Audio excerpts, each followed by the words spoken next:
with machine learning algorithms or with models, when you train a model, let's take a very basic model. Suppose you have a polynomial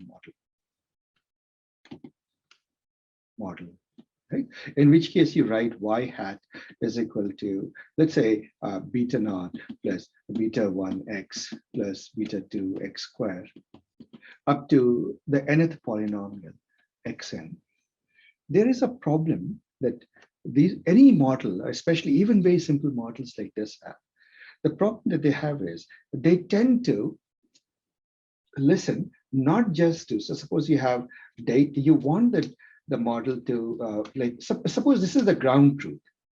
You don't know the ground truth. Data presents to you like this, because data always comes with noise. So suppose this is your data, and I can go ahead and complete this. Give me a moment. Suppose data shows up like this. And I will make it more. You get the idea. So I won't be too precise in putting the dots to have a normal distribution around the ground truth, but something like this. So suppose this is your data, and it shows like this. The data always has noise. So data has inherent noise.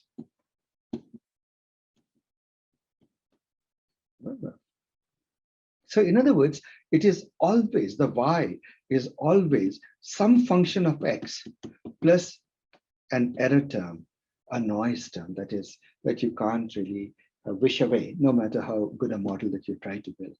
What happens is, if you take a model that is too inflexible or too simplistic, the simplest model that you can build is that it is called a high bias. So this is the bias, people often call it the bias variance trade-off.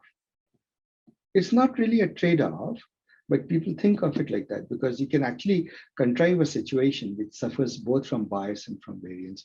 But here, let us look at the hyperparameter n, degree of the polynomial,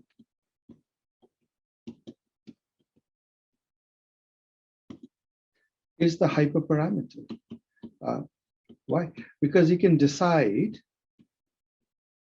if you're doing polynomial regression, what the degree of the polynomial will be. If your degree is 0, then you're saying there is no relationship. So let's say n is equal to 0. Where am I? Right. Suppose you say n is, why am I not able to write this? Something strange happened with this Outlook, with this OneNote. Let's see what it has done. At n equal to 0, wouldn't it be like a straight line? Yes, exactly. So let's go down to the bottom.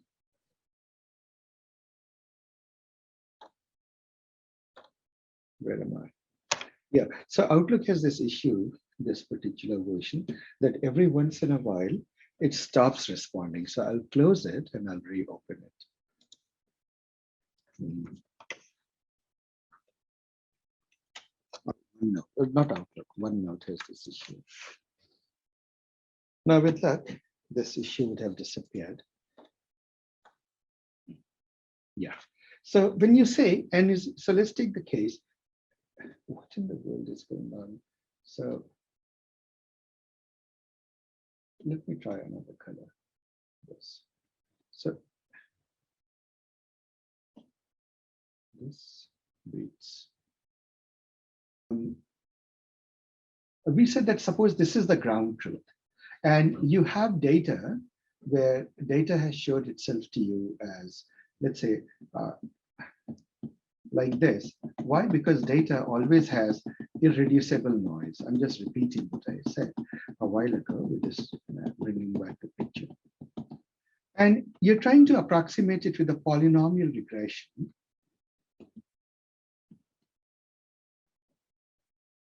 What does the polynomial regression say? That y hat is beta naught plus beta 1x plus beta 2x squared all the way to beta n xn, degree of the polynomial. Now, if you remember, one of the facts of algebra, this is basic, it goes back to the fundamental theorem of algebra. It says that if you have a polynomial of degree n, then at most it can have n roots, or n places where, for n values of x, where y will be 0. In other words, another interpretation that you can give is, at most it can have n minus 1 bends, right? Curves that you can have. So when you look at this curve, how many bends do you see in this curve? You see 2 bends. So it means that you can only capture it with a polynomial of degree at least 3.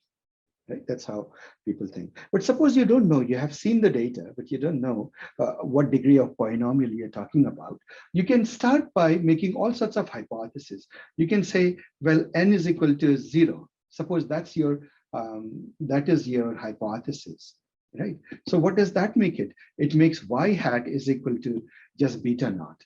Beta, this is a constant. It is saying it is invariant of x.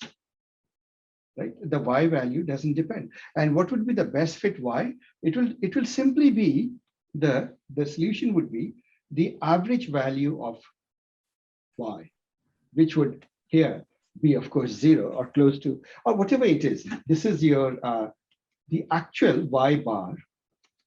The average value of y hat will be y bar. In other words, beta naught will be your y bar, the average value of y in the data, right? Y bar is the, let me just put it here, average value of the target variable y, right? As seen in data. This is what it would be. It is basically the null hypothesis. This is your null hypothesis that says there is no relationship between y and x. So it is foolish to be searching for a model at all. The next best thing you can do is you can say n is equal to 1, in which case y hat becomes beta naught plus beta 1 x. So what's the degree of the polynomial here? 1. Therefore, how many bends can the line have? 1 minus 1 is 0. You can't have any bends. You will end up with a line that best fits the data. Let's say that, let me write this in another color, just so that I can illustrate that. Let's say that y1, y in this particular case is y hat is equal to beta naught plus beta 1 x. If you try to fit a straight line, when you try to fit a straight line, after some bit, you can convince yourself that the best straight line that you could possibly fit to this data is possibly this. In fact, this was your homework. If you remember, this was the best straight line that you could fit. You can say, well, that is it. What about going to the next degree polynomial and saying n is equal to 2? So if you take n is equal to 2, then your degree of your guess is now beta naught plus beta 1 x plus beta 2 x squared. And you can sort of figure out what would be the best value of what. I haven't drawn this out. If you try to fit the data, you can figure out it will have 1 bend. If I had to guesstimate, it's very hard to guess what would be the best curve that would fit the data. I'm guessing it would be I'm guessing, and this may be wrong or right. I'm guessing it would be something like this, but it may be wrong. 1 bend curve. You look at this, you say that n is equal to 1 is also not enough. So you can say, obviously, the Goldilocks value where it best fits the data is n is equal to 3, in which case you have y hat, let's say, y hat is equal to beta naught plus beta 1 x plus beta 2 x squared plus beta 3 x cubed. If you do that, you will get a curve something like this. And you can see, you can convince yourself that up to n is equal to 5, it does well. But what happens if you do n is equal to, and suppose you have 100 data points. You go to n is equal to 10. What happens? Because the curve can have 9 bends, what it does is, after getting these 2 bends right, this bend and this bend right, now it needs to fit in 7 more bends somewhere. And so what it begins to do is, let me pick a color here that may be different from all the colors that I've used. Let me use this color. So what will happen is, it will start.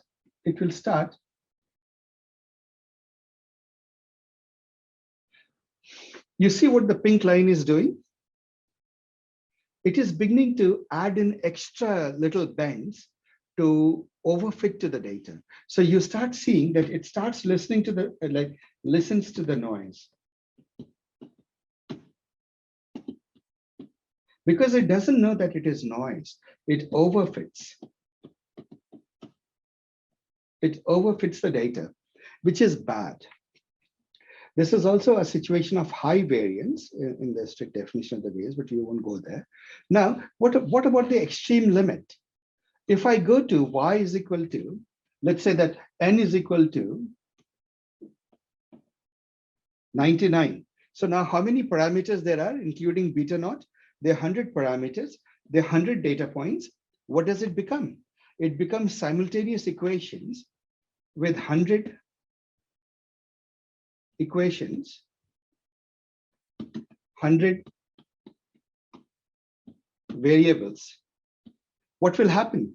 You'll end up with a curve, you'll end up with an exact solution. In other words, you will end up with a curve that sort of wiggles around and does all sorts of things, and it exactly fits the data,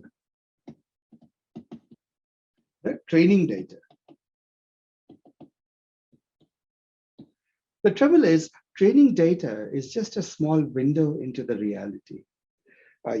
When you fit to the training data so hard, then another data set with a different noise characteristic, slightly shifted, will now not fit, will not work, right? So it begins to fail on the test data set or the validation data set because it has really overfit to this data. So there are 2 ways to solve this problem. First thing you can say is, well, you know what? If instead of 100 data points, I've had 1,000 data points or 10,000 data points, then having a 100-degree polynomial is not bad. You can't exactly fit to the data, right? And I would like to illustrate this with a little example. So the first way you can fix it, the easiest way you can fix it is more data. Let's bring in more data. Where am I? Yeah, so this is an example. This is a code that you have actually access to. Correlation. And I'm just whetting your recollection that you do have this code.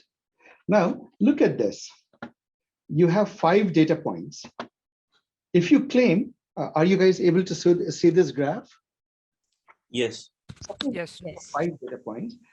And you take a model polynomial of degree 1. All you can do is set up a straight line. You would agree that this is a fairly okay straight line, but it doesn't quite fit. What happens if you go to degree 2? In fact, I was curious to know. Yeah, look at this. So my guess was wrong, actually. So now you notice that it looks like this. Suppose I increase data. I go to more data point. See how it looks. I go to even more data point. Suppose I go to 200 data points. 200 data points has just made it look like a straight line again, right? But I'll keep it down to 5, but I'll just show you something. Degree 2 was there, degree 3. It seems to, do you notice that by the time you go to degree 3, it has more or less started fitting the data exactly. You see that, guys, isn't it? Now, it so happens that it was from a degree 3 polynomial, so it does make sense why. What happens when I go to degree 4? Even better. Degree 5, as I said, even better, right? But observe what happens at the tail end of it.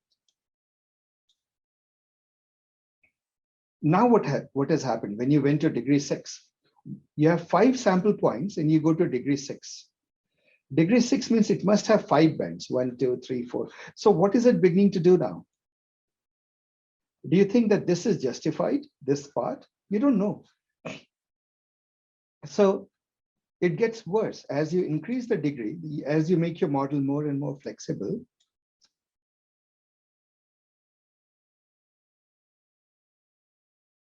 And it will come back. You realize that something weird happens. The Y value starts wildly oscillating at the tails. In other words, the tail begins to wag. This phenomenon is called the Runge phenomenon, after the great mathematician Runge, who discovered it and pointed out that if you try to fit a very high degree polynomial to data, you start seeing this wagging tail or this oscillations in the periphery of the model. Pretty bad, actually. So now this is a classic case of overfitting. It's listening too much to the noise. Notice how it perfectly goes through every data point. Well, so one of the easiest ways to fix it is to just go get more data. Well, this looks a little bit better. It's not as bad. More data. Yes, it doesn't look like that now. And notice that when you don't have more data, the values go up to 60, right? Wild oscillations. Whereas you know that the actual values were just close to 3, 4, right? 1.5 and minus 1.5. So 60 is just bizarre. Now it's beginning to get tamed. What happens when you go to more data even, you notice that it's getting much more tamed now. You go even further, it begins to fit, even with the 9th degree polynomial. And it begins to behave even more. You bring in more data, 200 data points, and it has pretty much tamed this very highly flexible model. But then you try to make the model more flexible, and the game begins. Do you notice that the more flexible you make the model, once again, the tail has begun to wiggle? I don't know if you can see where my mouse is. Yeah. Yeah. And here also at this end also, the tail has begun to wiggle. And it gets worse. If I go to 20, right here, it's really beginning to misbehave. So what happens is that another way to say this is your data, when the model is very flexible, it easily adapts and fits to data. So the only way you can, the simplest way you can avoid it is giving it more data. The trouble is more data is more easily said than done, because data is precious and you can't simply ask for more data. Quite many situations, especially in medical situations and so forth, data is very, very hard to get by, right? So because each data point probably represents one patient, right? So you can't just tell a hospital that, okay, on this clinical study, instead of the 25 patients you gave me, just go give me 1,000 patients. They'll say, well, 1,000 patients have never shown up here with that particular disease. So you can't get data. The question therefore becomes, what do you do to prevent this kind of a behavior? So everything that you do is called regularization, to prevent the model from overfitting to the data, or in particular, fitting to the noise of the data. See, what happens is that the model is very flexible. Another way to put it is, it tends to memorize the data, the training data. So in the extreme case, all it needs to do is internally, in some form, maintain a dictionary, right? And say, if this is the input, that is the output. It will get your training data perfectly, isn't it? If the model does that. Now, if you remember, in college, we have all to different degrees done that. If you don't like a subject, what do? You go to the seniors and say, why don't you tell us what questions appeared last year? And does this professor tend to repeat the questions? And if he does, well, what do the students do? They, instead of studying the subject, they just go memorize the answers to the questions they expect to come. Then they keep hoping that if they are memorized 50 questions, hopefully in the exam, at least 30, 40 will come and they'll pass and they'll get over the subject. Does that resonate with you guys? Yeah. Yeah. So that is overfitting. What you did is machine didn't learn, or you didn't learn. You instead just memorize the data. right? You memorize the responses, the correct responses, and you keep hoping that you're tested on exactly the data that you have memorized. But the moment the data is different, you're in trouble. So if the professor asks some wildly different questions on the same subject, that's when you get into trouble. The same is, that is overfitting. So how do we prevent it? This problem is much more so in neural networks, where you have a lot of parameters. You must have seen that if you put 5-layer neural network, each of them with 100 layers, the number of weights that you have is 100 times 100 times 100 times 100 times 100, right? So it's a massive number of layers. Like at each layer, you have 100 times 100 layers, right? Sorry, 10,000 plus 10,000 plus 10,000. Yeah, so you'll end up with some 50,000 or so weights. Am I getting my arithmetic right? I hope, yeah. So massive number of parameters. So it can easily fit to the data. So how do you prevent it from fitting to the data? There are many techniques that people have brought in. There are traditional techniques called L1 and L2 regularization, which is the lasso and ridge regularization. What I would suggest is, because they are a big topic, the best way is we just post the video that I have from Comprehensive Intro. It's there on the Support Vectors YouTube channel also. So we'll just post a link to that. It will take time because it takes 3-4 hours to get it right. And there's a beautiful geometry to it on how you do. It comes under the field of constrained optimization. I'll just write the word here.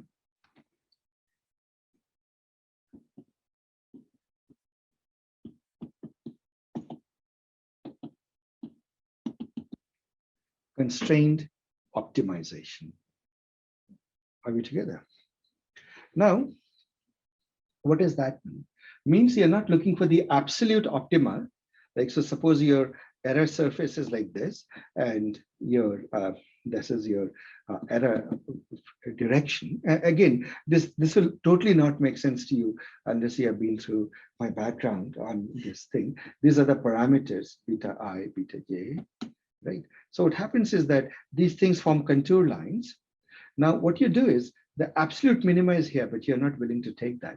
You instead insist that you will only go with minima within a certain radius, within a certain radius R of the origin. The reason for that is, if you keep the beta small, you make sure that the model does not overfit to the data for a whole variety of reasons, and there's a lot of technical discussion we went to. So what happens is that instead of taking the absolute minima, you take this point as your constraint minima.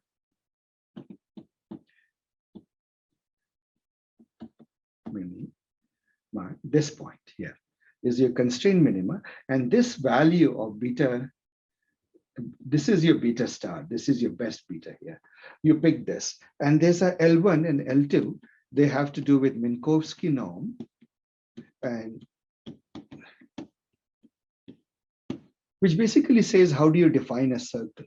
Do you define a circle as a round thing or as a diamond? Right, geometrically, and that determines how your optimization surface looks, whether you're in this circle of constraint, does it look like a diamond or does it look like a circle? But the end result of L1, L2 regularization is that it does pretty well for most situations. Now, in deep learning also, L1, L2 regularizations are pretty common, but there are some extra regularization techniques that come in that I would like to mention. So there are two things. One of them is, there are many things actually that come in. Generally, when you do batch normalization, it helps and many things help. But more properly, there's a dropout.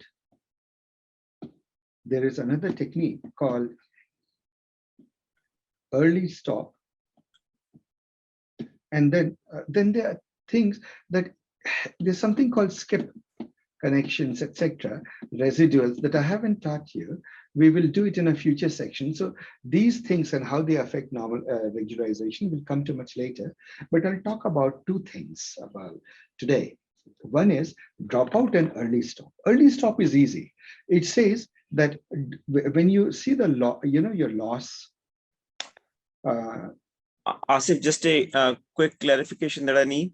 in the picture above, what was the circle to the which intersects the all three the axes here?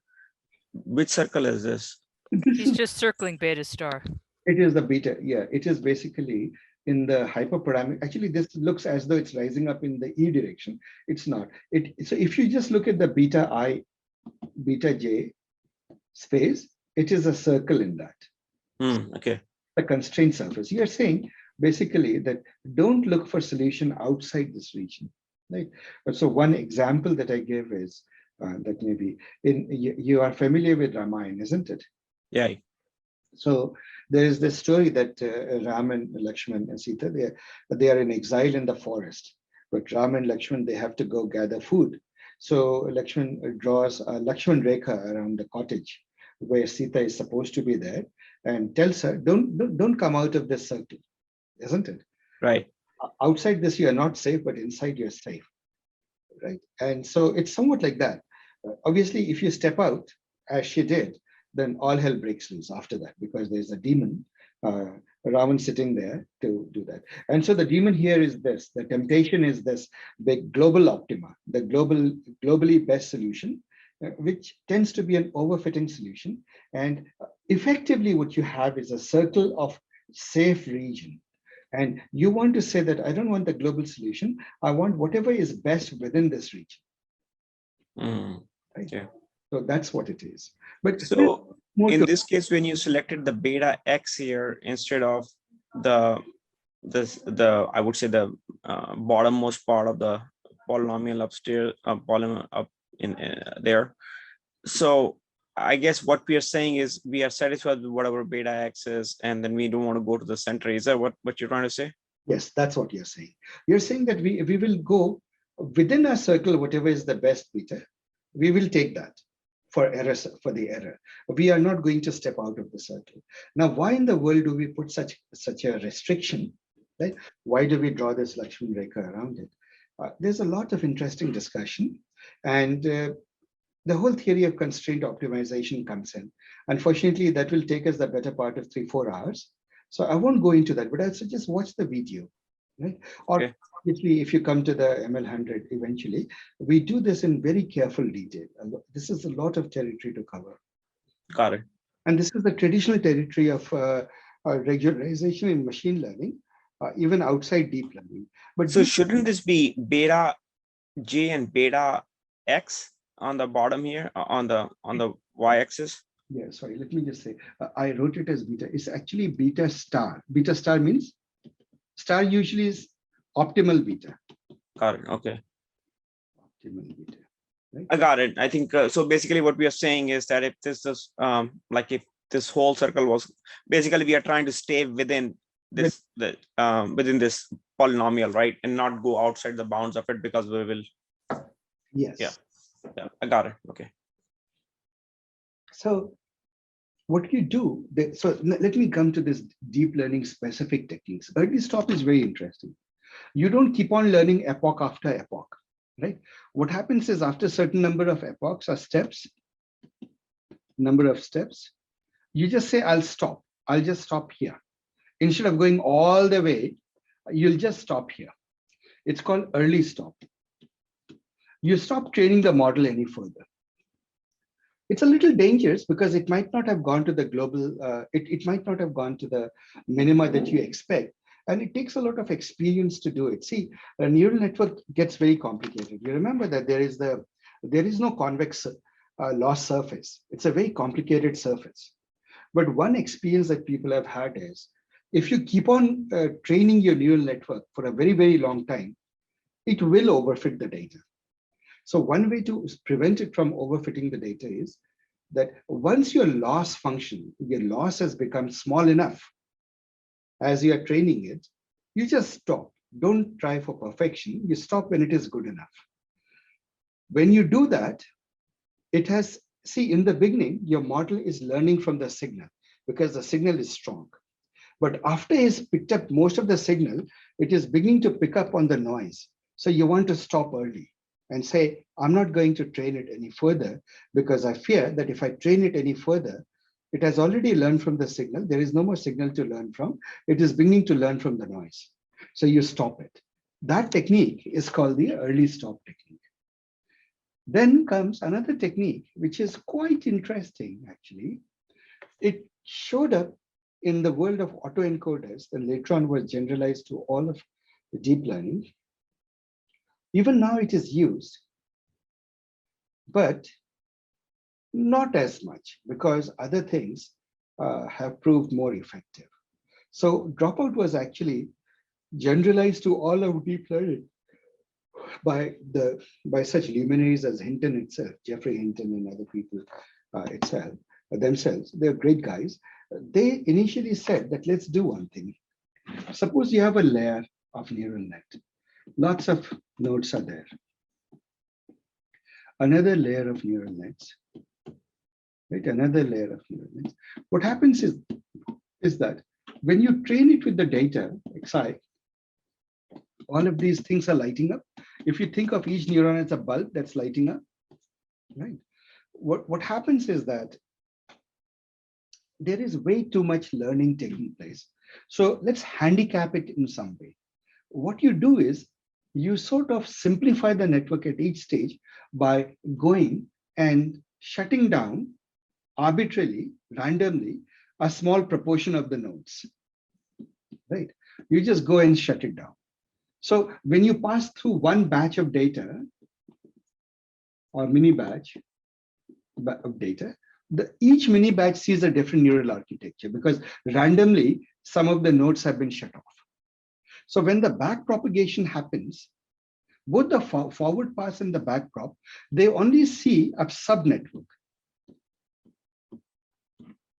a random subnetwork. Typically, let's say that you turn off 10% nodes, right? So you say that the dropout is 0.1. In other words, 10% of the nodes arbitrarily get switched. Initially, there was an observation that when you do that, it prevents the system from overfitting because, you can't, this network is not getting enough place to save the data and memorize it. It is, in my view, it is very similar to autoencoders. Just like an autoencoder is forced to summarize the data when it comes in the same way, there's sort of flavor like that by doing dropouts, you're forcing this thing to understand or have redundancy in the network so that it understands the input-output relationship much better. Dropouts worked. They did quite well, but one of the things is, when you look at so go to that loss landscape website, you will see that what dropout does is, it sort of creates spikes, little porcupine-like spikes all over the loss landscape, right? And you wonder that, what is it doing? How in the world is it regularizing? It's a little hard to explain, but it does regularize. These days, though, dropouts are pretty much the norm for quite some time. See, the history of deep learning is not that long. 2014 is, I believe, when the dropout as a technique. 2008 8 is when it was first discovered for autoencoders. 2014 is when Jeffrey Hinton and all these big guys said, oh yeah, it's a great thing. Right then, the residuals came about and skip connections also came about, ResNet came about, and with a lot of other things coming about, gradually people began to realize that, you get almost all the benefits of a dropout regularization by other means, right? The trouble with dropout is, the main problem with dropout is that the network that is trained is not the network on which you will do the inference, because when you do the inference, all the nodes are lit up.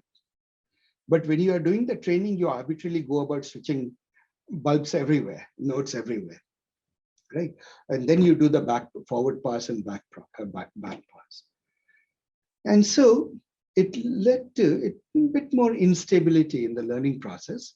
And people are more and more averse to using dropout these days. They use it. It is still a very useful technique.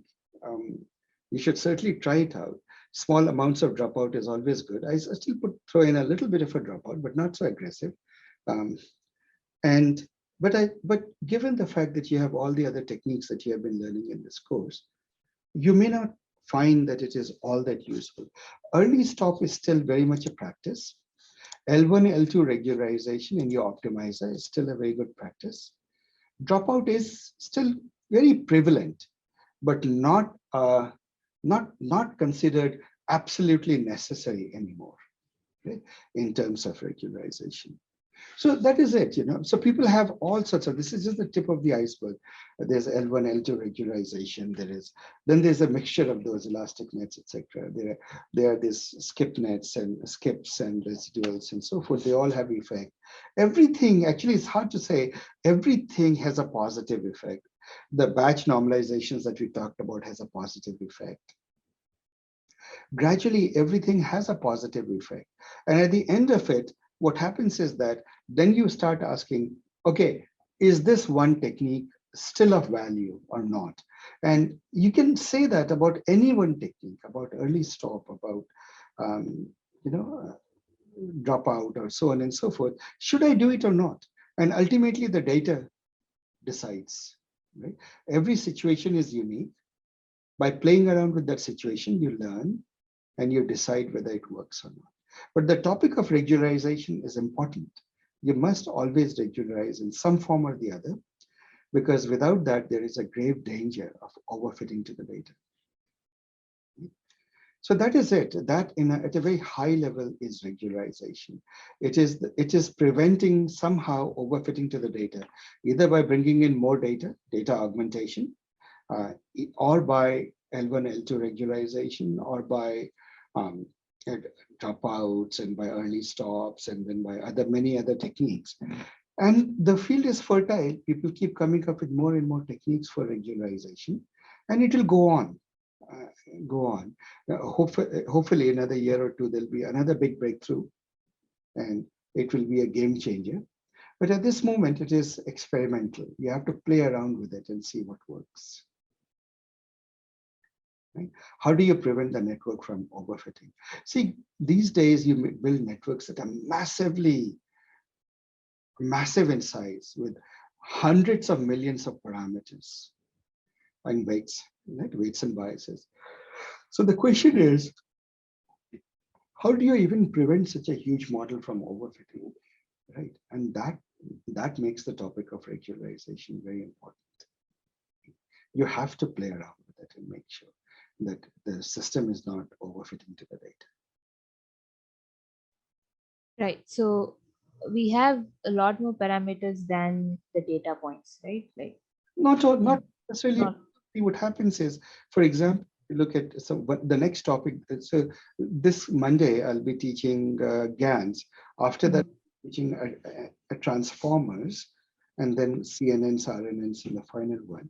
Transformers are massive models, but to train them, people feed pretty much, they literally, what seems to be the equivalent of the entire knowledge base of mankind is fed to train a transformer so that it doesn't overfit.